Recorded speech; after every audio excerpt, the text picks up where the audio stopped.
Hey guys, it's Isaac here, back at it with another video. In today's video, it's gonna be a bit of a different topic. It's gonna be about marriage slash your spouse. So we live, unfortunately, in a society where divorce rates are going up. People are always unsatisfied or just not content with their partners. And this has to do with a lot of factors from, not actually taking the time to invest into one another, help build one another up. Iron sharpens iron.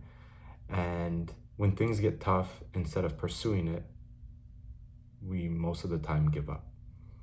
And why is it? Well, you have ego that comes into place. You also have an agenda that society pushes out, that if someone doesn't meet your standards, or that if they don't do this and do that, then they're not the person for you.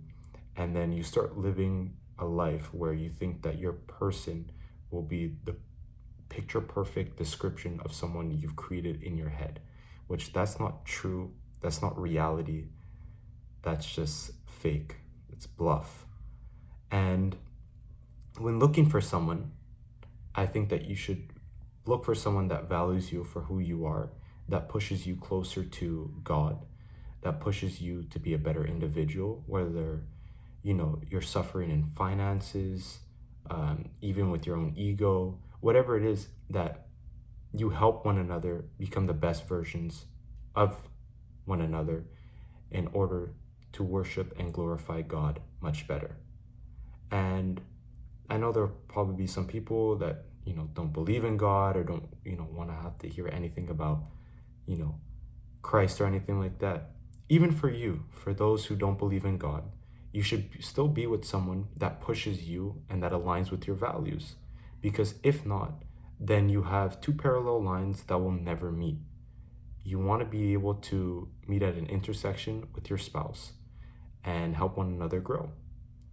And if you continue to follow what society tells you, you will feel so empty, and you will have a jar that no matter how much water you put in it, it just keeps cracking and falling because there's no solid foundation. So just for everyone to be aware, be very attentive on who it is that you want to spend the rest of your life with, who you would like to have kids with. Because if you don't know now, you're going to find out later. And most of the time, people find it out the hard way. So ask whoever it is that you're with, or even if you're not with anyone, really think deeply about, okay, what does this person align with? Do they push me closer to God, or do they push me further away from God? Or do they push me closer to my goals, or push me away from my goals? And marriage is not something that should be taken slightly. It's a very serious thing. It's very intimate. You're building a covenant. And take the time to find out the person you're with. Don't just, go into honeymoon puppy love phase just because of the lust aspect, or they make you feel right. God will give you someone that you need, not that you just want. And I think that's very important. So I hope this video helps someone, and take your time. There's no rush in this world. A lot of people say that, you don't have a lot of time on your hands. You have plenty of time on your hands. Use your time wisely, and everything else in God's plans will prevail for sure. Take care.